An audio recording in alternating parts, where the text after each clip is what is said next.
Lately, we've been calling them functional web apps because we want to be very specific. When we say dynamic web application, we mean an app that's built with functions, cloud functions. No Kubernetes, no load balancing, no servers, no instances. This is all scaled to zero and on demand.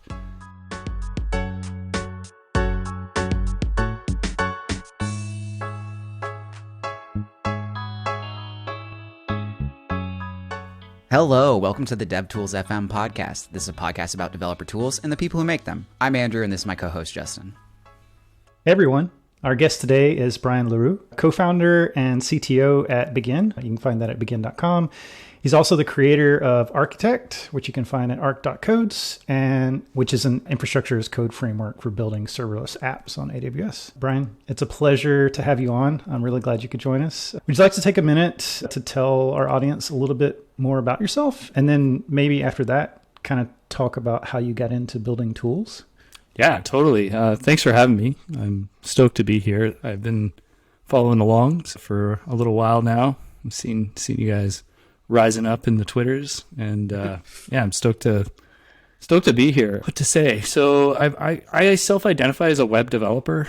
I've been writing web pages since the 90s, and I've sort of surfed along all these various waves of trends, and inevitably along the way, I guess I accidentally built some dev tools. I think very typically in this industry, if you've got an itch, sometimes you need to scratch it, and now that open source is so wildly available and distributed so well, it's very easy to accidentally make something that other people like to use. And so I found myself sharing the same itches a few times as other folks, and I've gotten lucky along the way. Probably the first one that gained a lot of attention was PhoneGap, but that wasn't just me, that was a whole bunch of people. And really back then, all we were trying to do was build web apps. There was a real concern, I think, in the 2008, 2009 timeframe that the web was going to get superseded by a new distribution channel, that more people would go mobile and therefore more people would use mobile apps. Luckily, I think for the web, Apple and Google fumbled the app stores completely, and the web is now probably mostly caught up in all the ways that matter, and the mobile web is now the web. And so things like PhoneGap maybe not as necessary. And then years later, I guess along the way, building a mobile app, I started doing a lot of cloud dev. And this would have been around 2008, 9 as well. We started building stuff on AWS, and that kind of led me to the serverless thing and what I'm doing today. Nice. I didn't realize that you were a part of the PhoneGap project. I still remember discovering PhoneGap. Well, it was like Cordova before that, correct? Cordova actually came after. Yeah, there's a weird story with that. So effectively, PhoneGap was a great idea and a perfect name. It was one of those names that became the category, and people were using it like crazy. And back then, it was like Web 2 days. We would take a Helvetica font and we would bold half the word. And so we bolded Gap. And it turns out that Helvetica bold Gap is literally the Gap's logo. And when we went to open source this business with the Apache Software Foundation, they weren't interested in the potential of a lawsuit with an apparel company. So we named it after the street that our company was on, which was Cordova Street in Vancouver. Oh, wow. So, yeah. It's funny. Yeah, it's funny. And then later Adobe acquired the PhoneGap project and the team, and we went and worked there, and they settled with the Gap, and we agreed we wouldn't print any apparel or khakis. I'm not even kidding. That's actually was nice. what happened. It was so bizarre. That sounded like a joke. No. It seems like a joke, though, totally. That's awesome. So let's talk about some of the tools you've been building lately, or, well, relatively lately. Let's start off with Architect. What inspired you to create Architect, and how does it compare to, like, the other offerings, for example, Amazon CDK? Yeah, totally. So Architect was born out of a need to have an infrastructure as code solution that was terse and quick to author. So we started build for AWS. Sort of the happy path is to go down the CloudFormation road. But early on with Lambda and API Gateway and DynamoDB and all these other services, there actually wasn't very good CloudFormation support. And so we had to augment it with our own stuff. And we ended up building out our own infrastructure as code format. And actually, maybe I should take a couple steps back and talk about what the hell is infrastructure as code before I get into why I built an infrastructure as code thing. So when you're starting with the cloud, one of the first things you'll do is you'll go into a web console of some kind and you'll click around to provision cloud resources or primitives. If you need a database, you'll click on, RDS and you'll say, create me a database. If you need an S3 bucket, you'll navigate into the S3 console and you'll create a bucket. And that works really great and scales super well to a team of one. As soon as you have 2 developers and you need to reproduce the environments that you're creating, it falls apart. And typically what you'll see in sort of less mature cloud ecosystem providers is checklists. So it'll be like, okay, go into the console, you click this thing, and then you add that thing, and then you click this thing. And checklists, as you probably can guess, are pretty error prone. Humans will mess that up. And if you have a really, really complicated system with lots of resources, it's going to be almost impossible to reproduce in any reasonable amount of time. We want to be able to reproduce our code base at any given SHA, ideally within a few seconds. And we need to do that in order to reproduce bugs, in order to fix them. If you can't reproduce this stuff and you got to follow a checklist, you're going to run into it only works on my machine problem. So infrastructure as code is a concept very similar to lock files. If you look at like package.json, we tell our node process, hey, I need these things to work. And then it'll ostensibly have those things and it'll work. So infrastructure as code, same idea. We have a manifest file and we say, I need these things to work. And then when I deploy, those things will be there. And that's really it. So CloudFormation is the granddaddy. If you look at AWS CloudFormation, I think the top sort of stanza says what year it was made, and it was 2011. So that's just how far ahead Amazon is from everybody else. They've been doing this stuff for over a decade. Problem with CloudFormation is it's been around since 2011. So it's been added onto and accreted more and more stuff over the years, and it's grown in complexity and really become quite verbose and very hard to grok. You can't just look at a CloudFormation document and understand what that application is supposed to do. And that's a problem.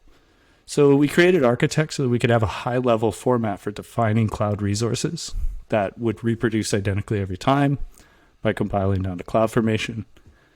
It's a declarative format. It's kind of like YAML, and actually we do support YAML and JSON if you don't like our format.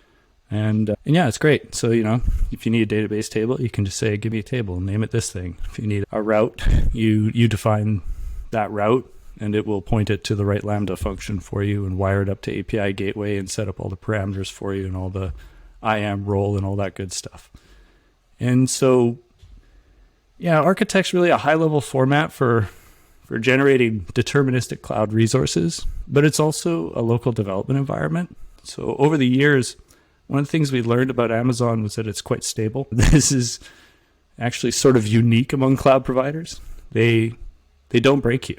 They don't ship breaking changes. They just add new revisions on top. And so you can opt into newer APIs if you want, but the old ones will work forever.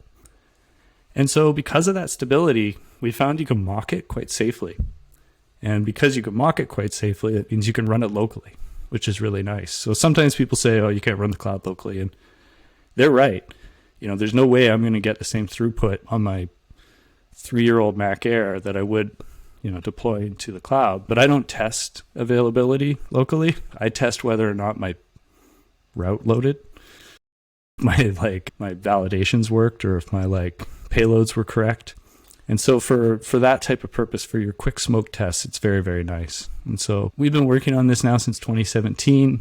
It's very stable. The services that we use and support, we've actually used and supported now for most of that time. There's a few simple rules for us. It's got to be serverless. It's got to scale to 0, and it's got to be deployed with CloudFormation. And if it fits those criteria, then it's part of the Architect project happily. If not, you can jump out and modify the CloudFormation yourself if you need to. And then otherwise, that's really what we do. That's pretty long-winded. Sorry. Yeah, no. Thanks. That's really interesting. I'd like to talk a little bit more about Architect. So Architect has a manifest file. That's the same as the .arc file that you see in a project? Yeah, exactly. And so you could think of that as your package lock, except for clouded stuff. So database tables, queues, Lambda functions in general, asynchronous events. Yeah. So I've got a little bit of experience with CloudFormation, and then a little bit more with Terraform, which is like a popular alternative that supposedly works across cloud providers. So looking at an ARC file, looking at a lot of examples of ARC files, they're fairly terse. Like they're not very verbose. They like kind of describe exactly what they need to and not much more. Sort of in your experience, how far does that get you? Or like when is the point that you have to start breaking out and thinking about like, okay, now I need to do some other like system primitives? Yeah, I'm not sure. So it depends on the app. It's we've seen some pretty bananas stuff out there. My ideal would be that your ARC file fits on one screen, and you can, by just looking at this file, you understand probably what the app does. You know what resources it requires, you know what the database tables are and what the schemas are, you know what routes it has, you know what the parameters to those routes would be. And that's really nice. That's a property you don't get really with any other type of solution. You definitely can't read a CloudFormation document and get that kind of detail out of it. And so that's good. Begin.com is probably one of the biggest ARC files I've worked on, and it's pushing 300 lines, and it's fine. We've run into CloudFormation limits before we've run into ARC limits. The place where I guess it falls apart is when you want to start drawing outside the lines. We're really targeting building dynamic web applications, and lately we've been calling them functional web apps because we want to be very specific. When we say dynamic web application, we mean an app that's built with functions, cloud functions. No Kubernetes, no load balancing, no servers, no instances. This is all scaled to zero and on demand. And sometimes you need those things, right? Like sometimes you need to draw outside the lines and kick up a Fargate cluster or do a long-lived workload. Or maybe you need to use AWS IoT to talk to bots that you're going to fly around or something. I don't know. So if you have those needs, or maybe you want to use like Kinesis is another one that comes up fairly often when people are processing large amounts of data. We have this concept we call plugins. They kind of do what you probably would expect. You can intercept at the time of deploy, and you can add your own CloudFormation to the story, and it'll work. And we have plugins that allow you to hook into the sandbox event, so you can even mock it out locally if you want. But yeah, for the most part, our bread and butter is database-backed web apps, CRUD apps. So you just mentioned databases. Databases, when it comes to serverless, are kind of like when you're starting out, you tend to overlook that fact, and then you're hit in the face with a connection pool limit. What are your thoughts on serverless databases, and what's your go-to? Yeah, so this has been a real pain in the ass. So over the years, everyone wants to run their favorite database. And unfortunately, all the popular databases use sockets to connect, and you called it, because Lambda's ephemeral nature, every invocation's a new connection, and it's very easy to overwhelm the database. There's a lot of good news on the horizon, but it kind of feels like nuclear fusion. Like there's always been good news on the horizon, so I don't want to overhype this, but Aurora V2 looks like it fixes it. Planet Scale DB is very exciting. They have some answers for fixing this. I was talking to Craig from Crunchy Data a little while ago, Craig Kirstens, and he enlightened me about PG Bouncer for Postgres, which takes care of the connection pooling. So I think there's going to be good answers for traditional legacy single tenant databases. And I did just throw in the word legacy there, and it was a little bit unkind. So let me be more specific. Single tenant databases are probably not where the puck's going to end up.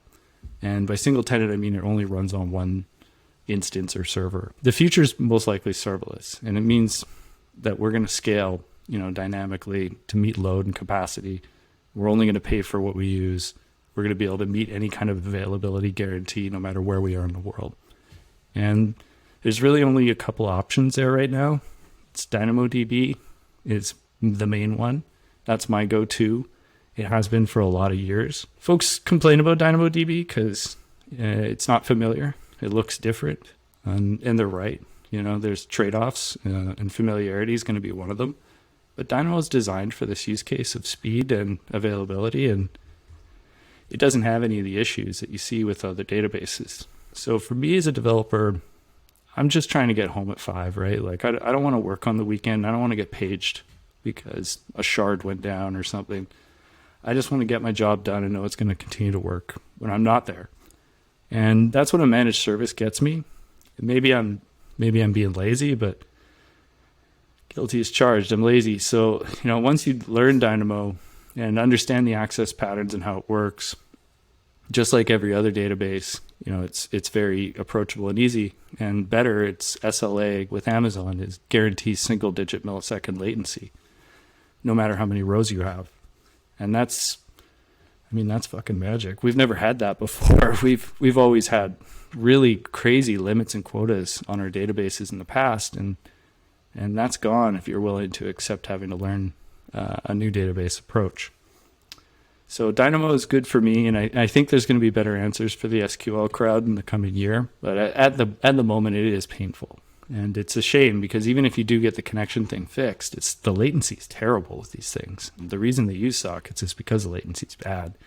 So as soon as you start doing it over HTTP, you're looking at like a couple seconds, and like maybe that's okay for a lot of use cases, but that's a 100x worse than what you get with a Dynamo out of the box. And sometimes folks also say Dynamo is expensive. I like to point out that so are DBAs. And it really depends on what you want to spend your money on. Because if you want to spend your money on a DBA, then sure, that'll be expensive too. And scaling a single tenant system to one of these dynamically available systems is really not fun. And I don't recommend it. It's a bit harsh, I guess. That's fair. That's fair. Yeah. Andrew and I are both more front-end facing developers, but have some level of full stack experience. But I'm with you. A lot of times, just as a developer, there's a lot of incidental complexity. It's just like you want to build an application with specific features, and you got product requirements, and there's a lot of technology out there to do that, but there's a lot of technology that as soon as you take that on, you have a significant cognitive overhead, not to accomplish your product features, but to actually manage and wrangle this technology to get it to do what you want it to do. My favorite example being Kubernetes is like an incredibly popular tool right now. And it does a lot of things, and like a good Kubernetes setup is like a really powerful experience to have. But every single person that I know that's went through the experience of like setting up Kubernetes and provisioning everything, it's just been an extraordinarily painful experience. And then there's this interesting thing where the complexity bleeds out to like all the other people building product features. Eventually you have like a bunch of infrastructure people embedded on teams just to be able to like make changes and stuff. And it's like, often you think there's got to be a better way. There's got to be a simpler way. And I totally agree. And I think it's interesting. The Kubernetes thing is like it's inertia from the way we used to build things. And so we always did it that way. And we always did it that way isn't always the great way anymore. People are reticent to go all in on the cloud because they're worried about lock-in, and they're worried that, Bezos is going to start jacking prices. That it's never happened for what it's worth. If they had a full-on monopoly, I wouldn't necessarily trust them, but they don't. And they've got really, competent competitors with Azure and GCP and Alibaba. So I'm not worried about them jacking prices. The other complaint I hear is, well, what if they break you? What if they change their APIs? Well, I've been a customer for over 10 years, and they don't do that either. Sometimes I wish they did, and they won't even do it. So there's very little to the credence to the argument that you need to, use a load balanced monolith to avoid lock-in with your cloud provider. But if that's all you know how to build, then that's probably how you want to build things. And it is, if you go stateless and you start building functional web apps with cloud functions, then you're gonna have to learn some new stuff. The thing for me is like, I don't care anymore. Like I had a lot of fun figuring out how to shard databases and do all that stuff. But like at this point, like I want to focus on the customer problem, and I want to focus on business value. And I don't want to spend any time screwing around with infrastructure patches or trying to figure out like how many instances we need and catching like shit when I get it wrong because now we went down. But if I get it right and we're over provisioned and we're bleeding money for all this capacity we don't use, and it's just incredibly inefficient. Amazon's figured all this out. They will rent you their computer down to the millisecond. So you can just use it, and it's free for the first 6 million invocations. So there's very little business sense in running a Kubernetes cluster unless you need, a long-lived workload, or you have like an existing system that you can't turn off because it's making money. And those are valid reasons. But if you're greenfielding today, I think it's irresponsible, frankly. Also a bit harsh, I guess, but it's just an opinion. Well, let's talk about something that can crop up too. Is like traditionally one of the harder things about Lambda environments is like pretty, you would almost think fundamental things. It's like logging and debugging and like understanding what's happening and the order that things are happening in, tracing, all that stuff. Does anything that you've been working on kind of like help like with that, or do you have any advice for people out there like struggling with those issues? Yeah, this is a big one. So people will call this the sort of just, you need distributed traces, and this problem actually goes away if you're building with really tight single responsibility functions. So in our world in Architect, we don't try and cram everything in one function. We split them up, and every function should have one single responsibility. And we do this for a few reasons. One reason to do this is for cold start. Less payload you have, the faster that code's going to start up cold, which is great. Another reason to do this is that you've got maximum control over your dependencies inside of that function, so you can secure it down to least privilege. So that's pretty nice. But the final reason is when something goes wrong, you know where it happened. So if all my code is bundled into one Lambda or one container, and then I load balance that container, who knows what went wrong. But if I have one function, say, post contact form, well, we know, if there's an error on post contact form, where it is. The mystery is over. There's no tracing to do. You can just go to that code and figure out what happened. This is a departure from how we typically work. We'll typically try and bundle everything into one place, and then we play murder mystery with the infrastructure after. This is saying instead, if I'm building in a WA style, I'm going to put every single capability in one tiny little function, and then I'll deploy those out. Every function in Lambda has CloudWatch events set up. If you're diligent, you'll set up alarms for errors, and you can set thresholds for those, and Bob's your uncle. So we get a Slack notification if we have a function cold starting over 1 second, just because I want to keep our system sub-second. And then we've got another Slack notification if I get any errors at all. And so there's one other problem with this architecture, though. If you build this way and everything works, it will scale up transparently. And we were actually getting DDoSed back in November and of last year, I think it was actually. And I didn't notice because it just worked. The system scaled up. And so it wasn't a denial of service attack. It was a denial of wallet attack. And they were coming after our spend because there is a limit to that. But luckily, we noticed in time, and we were able to turn it off. And they had hit us millions and millions of times, but because it's so cheap, it was like a $30 bill. That where it was what is it? It's like $1 for, I think, a million invocations or something like that. So it's pretty crazy, yeah. Yeah. So like we were able to dodge that bullet and it was fine. But I don't find the tracing hard. The tools are a lot better now too. They weren't very good at the very beginning. You needed to bring in a third party.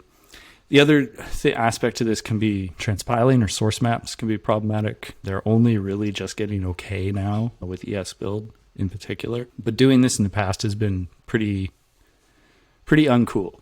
But if you stuck to the happy path and you didn't transpile and you separate your concerns and you have single responsibility functions and you set a couple of alarms, you're going to have an okay time with this architecture. That's a lot of ifs, though. And I recognize a lot of developers aren't working that way yet, but I kind of feel like this is inevitable. Yeah, the scaling of serverless is the first thing that was like the aha moment to me. I run a web app called kickback.tv that like scrapes the internet for music videos. And in my old architecture, like doing that scraping action would take like minutes. Oh yeah. But then when I switched to serverless, it was like it doesn't take longer than the longest function really. Like it all spins up in parallel. And then I hit the same thing as you where it was like, oh, well, that could cost a lot. Yeah, that's the only thing to watch out for. I wish they would put some kind of governor on these things. And we started actually trying to build, there's a blog post on begin.com about this, where we've got we were calling it the kill switch, but that was not a very nice term. But we're trying to figure out a way to set thresholds to stop the scaling, which is hilarious. So it's like now we have the opposite problem. This thing can be embarrassingly parallel and it can run really hot. And sometimes that's scary and we don't want that. But one of the other funny questions we have are like, maybe I just want to be notified. Like if my site's blowing up, but it's Black Friday, that might be okay. But if it's blowing up and, I'm on vacation and there's no good reason for it, then yeah, maybe I want to limit that traffic and throttle people. But I think that the state of this art is not quite understood yet because we never had this problem. We used to have the opposite problem where it's like, damn, can we keep this thing online? Now it's like, how do we shut this thing off? It's a good problem to have, though. Yeah, for sure. We've answered this in a roundabout way now. I think I know your opinions on this question, but do you think serverless is the future? Do you like, for our listeners who might be a little more front end like me, what is serverless and how is it different from traditional databases? Yeah, so this is a really good question too, because what is serverless, I think, is an evolving thing. When Lambda was sort of really new around 2014, 2015, I'd say it didn't even really get fire until late 2015 after API Gateway came around. The concept then was really more about on-demand and, drank too much coffee. It's more about on-demand and more about scaling down to zero. And I'd say now serverless is this big spectrum of things. And the underlying philosophy of serverless is I should outsource anything I'm not doing as a core competency to someone else who does it as a core competency. And so as an example, I shouldn't run servers. I should outsource that to Amazon. Now, if you take that thinking to its logical conclusion, I shouldn't even run servers on Amazon. I should just rent compute from Amazon by the millisecond. And so that's the spectrum, by outsourcing and choosing to not do what's called undifferentiated heavy lifting, we're able to focus on our business problems and create hopefully uniquely valuable code. Because at the end of the day, if we're writing code, hopefully, it's unique and it's valuable and unto itself.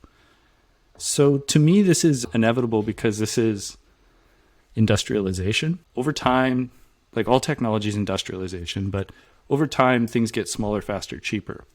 And so computers used to be huge. Now they're getting kind of small. They used to be expensive. Now they're getting kind of cheap.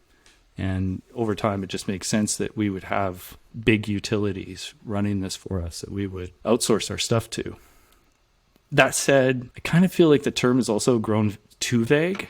So if you search it in Google Trends, you'll see the word serverless it's like doing one of these. It's like humping. And the trajectory is down. And I've got a few theories about that because I do believe that this concept is the future and the way things are, but I think it's starting to fade into the background as just how things are. And so it's not really different as so much as it's a default. And the other problem is sometimes people put things on the serverless spectrum that really shouldn't be there. Like, to me, running a Kubernetes cluster is absolutely undifferentiated heavy lifting. That is not serverless, truly. But people disagree, especially people at the Cloud Native Foundation, right, that are behind Knative and all that. And that's fine. They can do that. And this is why we've been talking about functional web apps as a thing more and more, because we want to be really specific that we're talking about authoring cloud functions that are ephemeral, that, ideally are single responsibility and that go away after they've been invoked. That statelessness is absolutely key and a property that we want. So I've been saying FWAs or functional web apps a lot more lately because I kind of feel the term serverless is just a given in a sense, and it also is a bit ambiguous, so it's not as useful as it used to be. I think now if you're starting out, it's very unlikely you're going to want to kick up a cluster of anything. You're just going to want to talk to a database and get out of there as quick as possible. And I loved the Wordle story in the last couple of days because they showed you don't even need a server to have a big exit. You can just have a plain HTML file with some web components, and that thing could be worth up to $1 million. Like, how wonderful is that? And that's because he focused on the problem. And I thought that was a beautiful example of it, in a way. Yeah, for sure. Want to get to the point of talking about begin.com and what you're doing there. But before we get there, there's one other thing that I would like to talk about on this like serverless topic. If you're building just a sort of normal CRUD web app, it's like serverless makes complete sense. But, there are times where you need like some sort of real-time data. You need some sort of real-time information. And traditionally, this is where the serverless sort of approach can break down. But I was looking through some of the Arc examples, and you actually have a WebSocket example there. And I'm not familiar with like if Lambdas can like natively handle WebSockets or whatever. That doesn't totally sound like a normal thing to me. But could you explain that a little bit? We got to do a better job of promoting this because it is magical. So yeah, I think it's as old as 3-4 years now that API Gateway has supported promoting a connection to a WebSocket. And so we expose this in Architect, and we have for years. It's pretty cool. So it's weird. I'm going to try and explain this, and it's not going to be intuitive, because when you think WebSocket, you think stateful. You think long-lived connections. And if you've ever built some of the WebSockets, you probably had to set up web servers that kept those connections open, and learned about how much memory that chews, and figured out how to try and load balance socket connections. That's no fun. So you don't have to do any of that anymore. You can set up an API gateway with Architect in literally one line of code. That will give you 3 Lambda functions. One's called connect, one's called disconnect, and one's called default. The connect Lambda will get a unique connection ID for the person initiating the HTTP 101 connection request. And even better, it can have cookies, which means you can have a full-on session with this thing. So what you do is you take that connection ID and you key it against a user identity, and you put it in Dynamo. Say, okay, this connection ID is this person. Usually you put a TTL on that row in Dynamo so that it will last only as long as the connection will. When they disconnect, you delete that row from Dynamo. But even if you didn't get the disconnect event, because you put a TTL on it, it'll disappear from Dynamo either way. So now you know that connection ID equals this person. So now your default message handler Lambda function can take care of all the rest of the messaging. You can look a person up in Dynamo, you can send them back a message, you can create a chat program, you could do whatever you can do with this. So it's entirely stateless, but it's 100% real time. And we actually use this in begin.com itself for our CI tool. We have like real-time feedback as you do your builds. And so that's one way to go real-time with Lambda. There's actually Kinesis for WebRTC as well. And I've never played with this myself, but it is a serverless product from Amazon that allows you to do WebRTC video streaming totally serverlessly as well.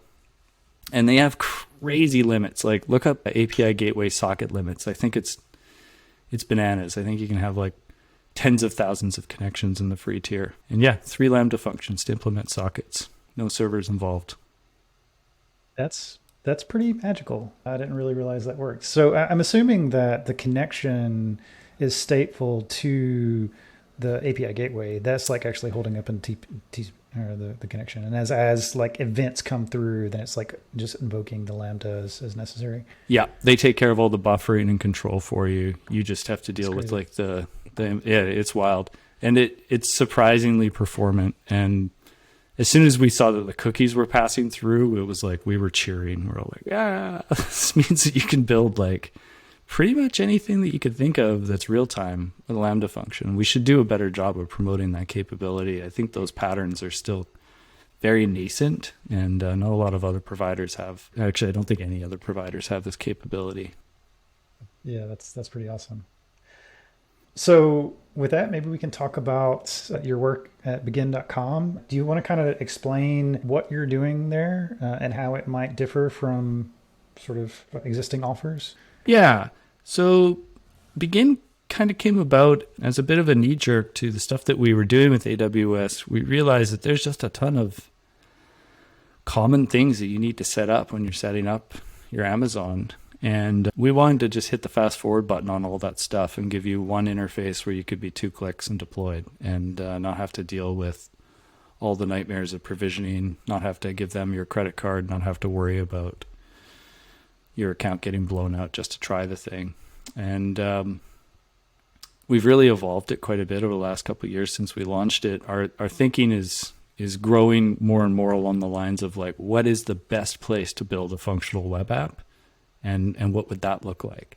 And so our sort of underlying core philosophy is all about these small single responsibility Lambda functions. Our context is to build from logic up, and that's probably how we're different. So I think a lot of folks today are thinking static, or they're thinking Kubernetes, basically. It's either Jamstack on one side, where I pre-compute my whole app, and then I put all my dynamic functionality behind a spinner, which isn't great. Or I have dynamic app, but now I've got a huge infrastructure overhead. And so in our belief, there's a third way, and it's pretty nice.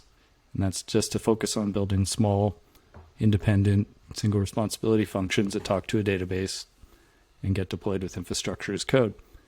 And yeah, it's our belief that Begin's the best place to do that. We're always trying to improve it though, and there's lots of work to do. But it's been good, and it's quite stable, and it's growing well, and we're pleased with the approach.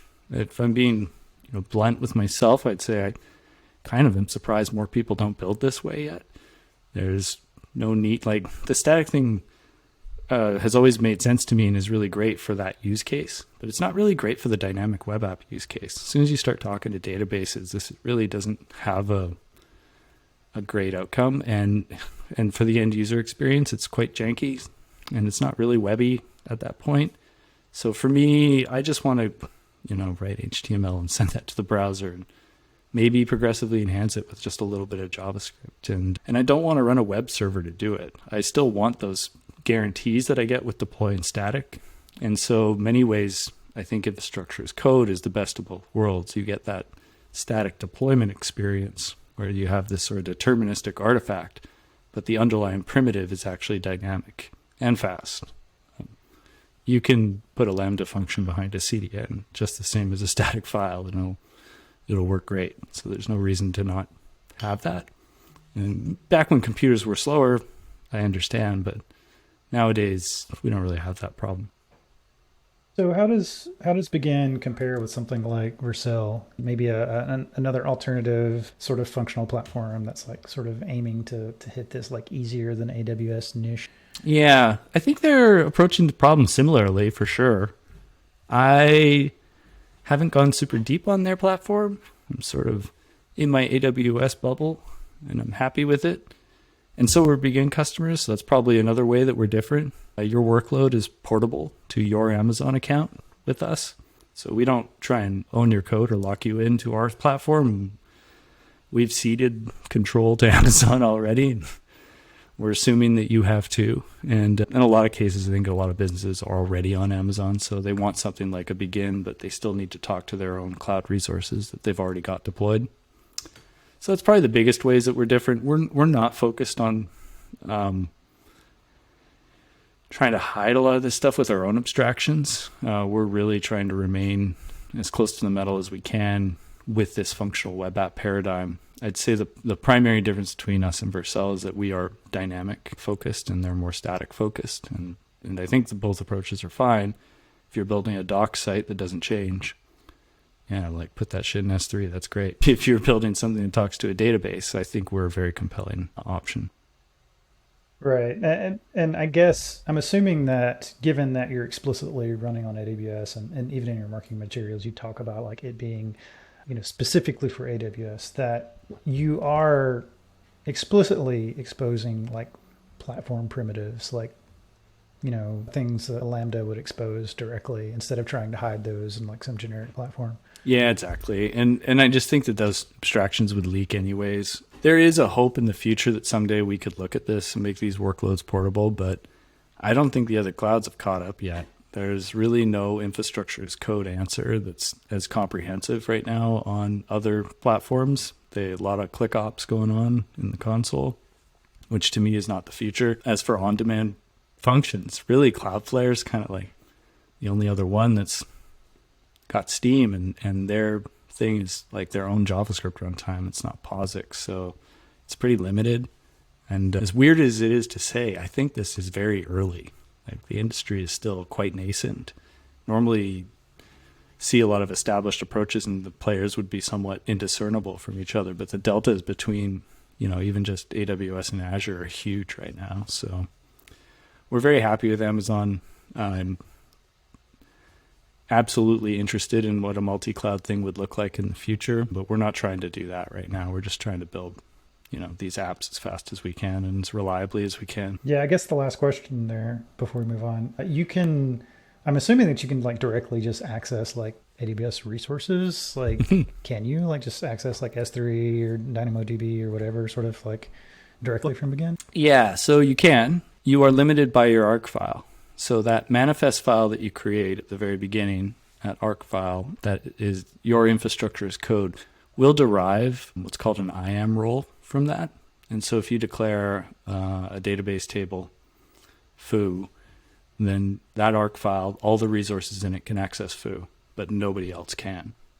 And so these things can't mess with each other unless you explicitly give them permission to, and you probably don't want to do that. So it's better to have these things isolated down to least privilege and down to on a per application basis. There's occasional situations where you do want to punch through the wall though and talk to say another database or something like that.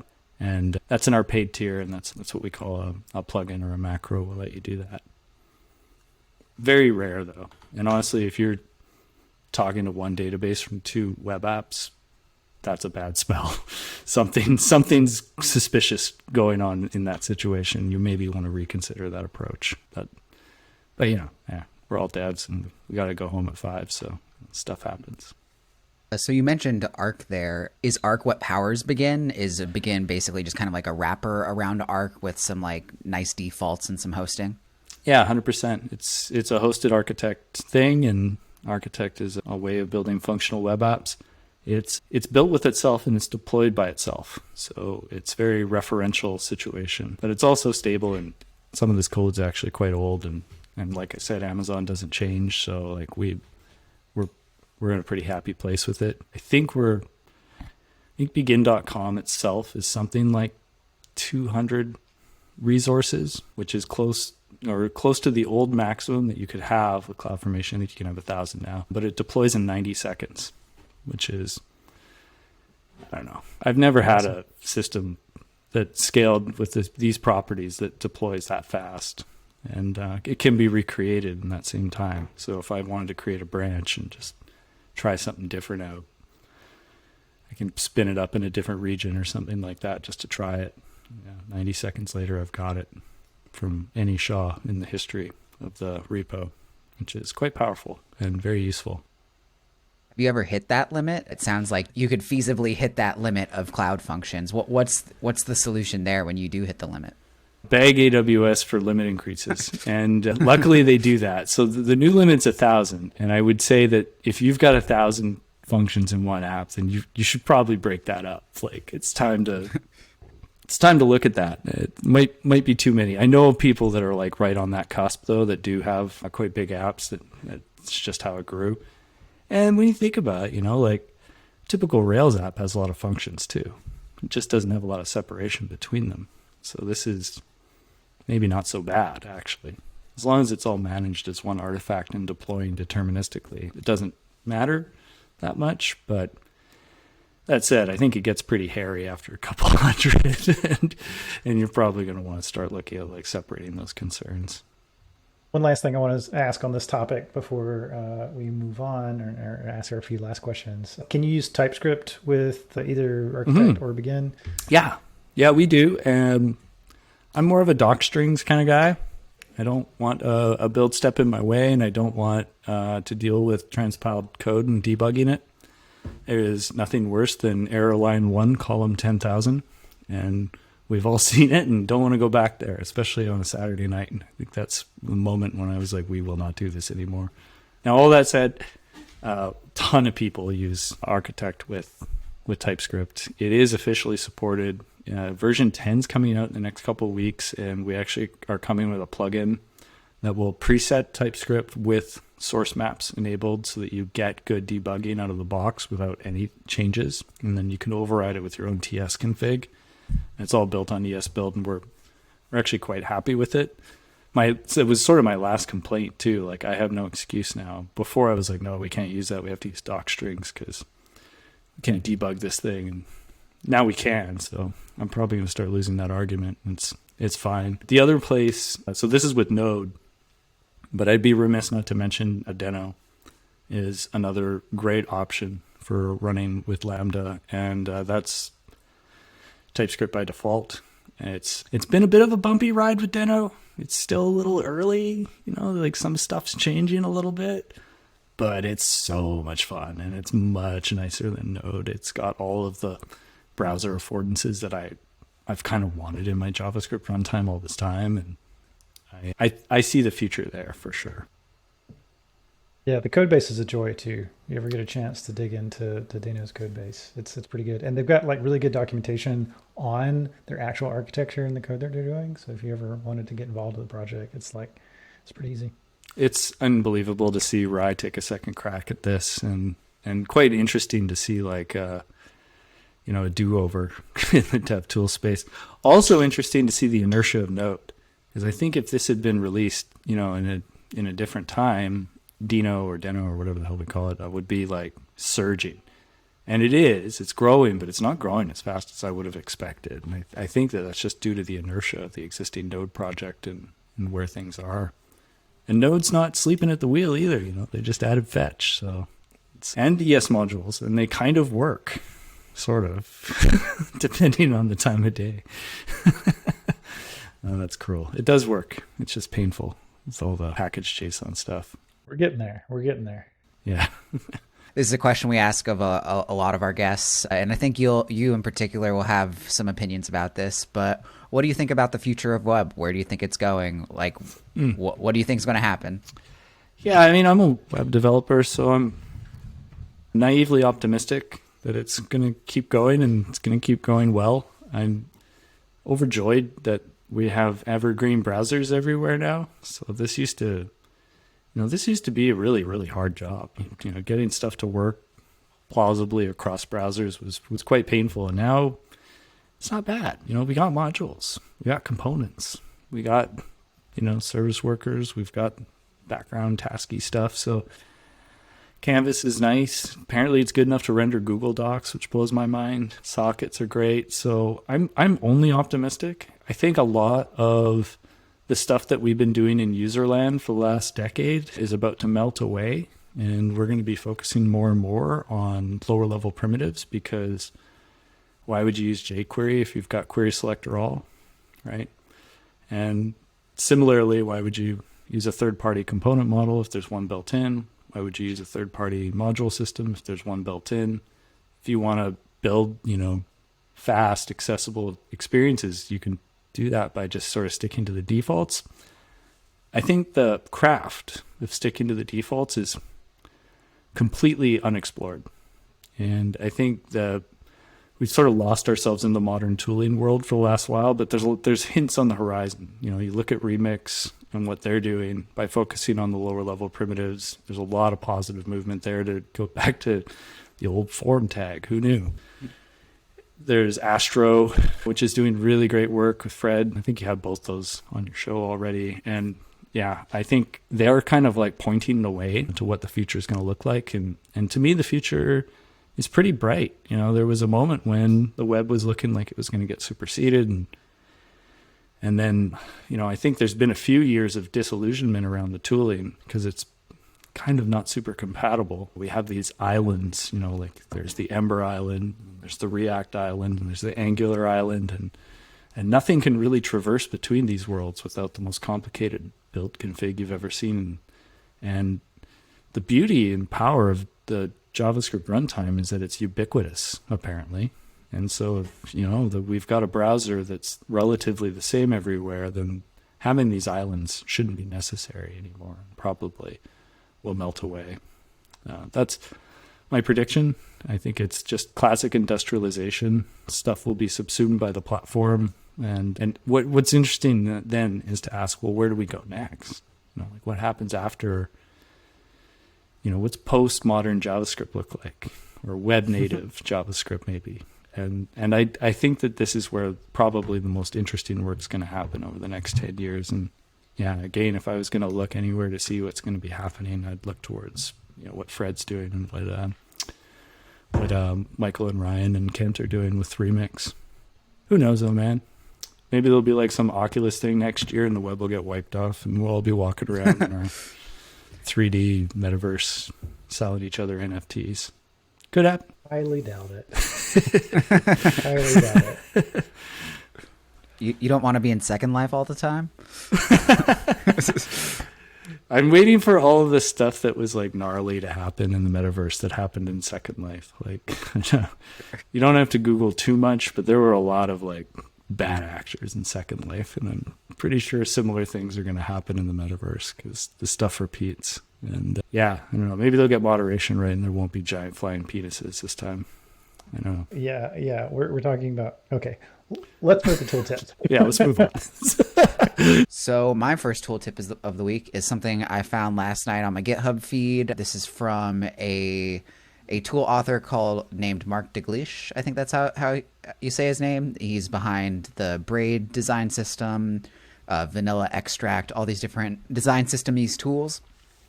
But one thing that while you're building a design system that you'll encounter quickly is if all your components are basically encapsulated stylistically, you still want primitives to lay out your components, to put them in a line, to put them in a grid, to have some space in between them, some max widths.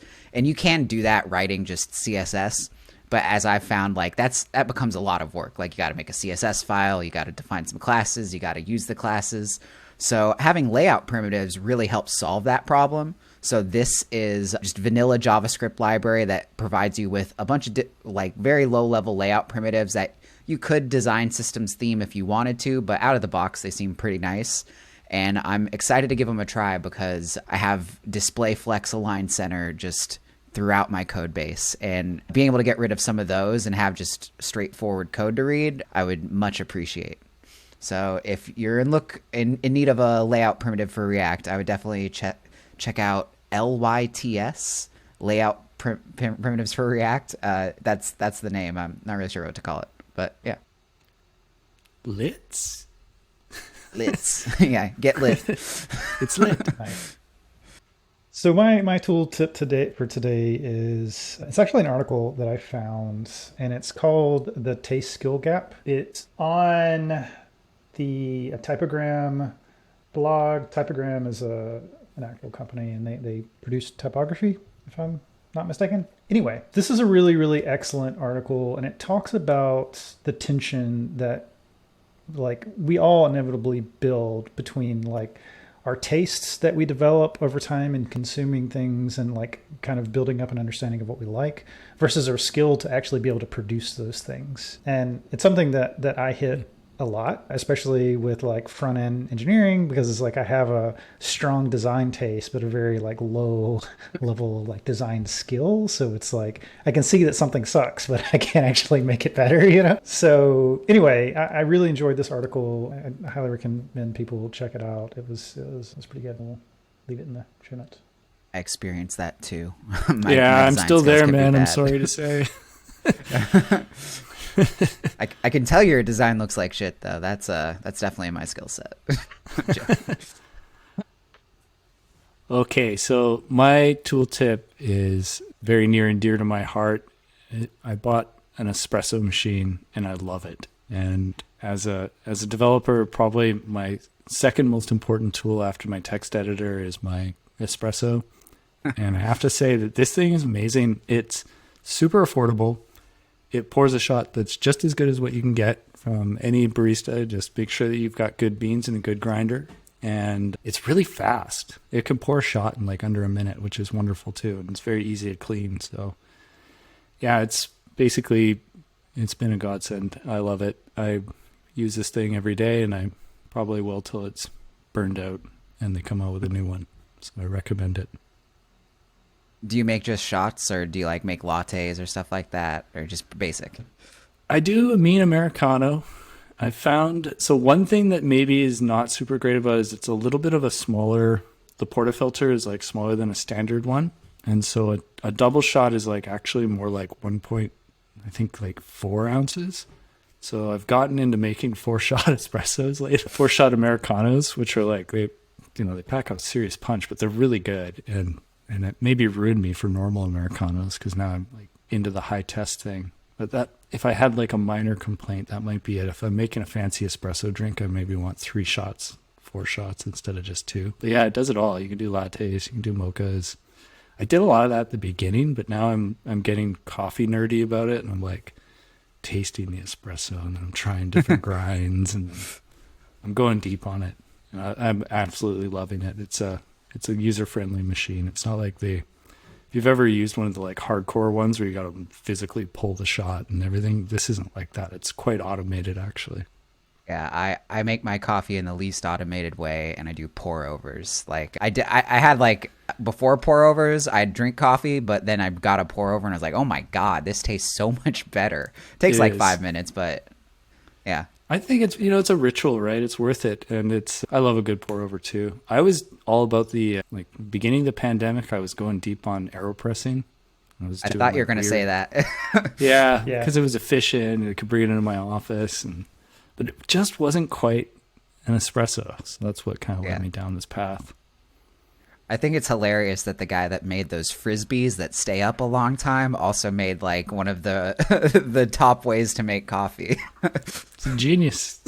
Yeah. Fun stuff. So thanks for coming on, Brian. This was a lot of fun. I'm a front end dev typically, and it's nice to talk about non-front endy things for once. Yeah, thanks for having me. Appreciate it. Yeah, likewise. I've been a fan of Architect for a while. I haven't actually really built anything with it, but you've changed my mind. I'm gonna give it a go. Yeah, hack on those WebSockets. Let me know how it goes.